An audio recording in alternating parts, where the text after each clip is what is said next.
is there any difference in the approach, how homeopathy or a homeopath would, approach a mental health issue versus, traditional, say, psychiatrists or, in modern medicine? Or they're similar? Or are there any differences? Homeopathy doctor approaches patient with and makes two types of diagnosis.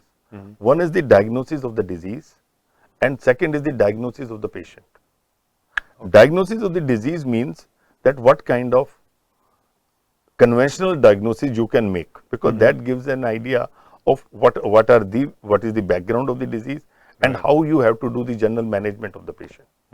But diagnosis of the patient help doctor to decide about the homeopathic remedies, homeopathic drugs that are required to be given.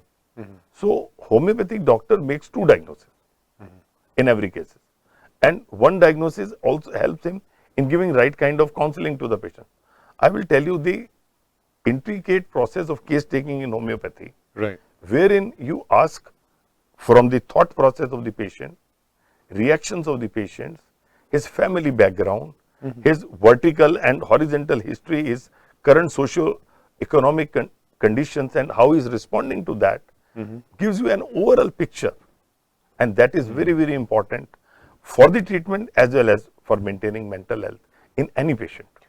So it gives us a very, very comprehensive coverage to the patient as regard homeopathic management is concerned. So homeopathic management is a complete management of the patient.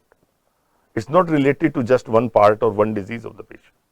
So in the true sense, it's actually holistic healing of the person, understanding the person completely rather than just going symptomatically and saying, okay, you have a headache, you take this pill, or you have that, but you get down to the deep. So when mental health issues is even more important. Absolutely. Support to empower. World Mental Health Day Mega Workshop.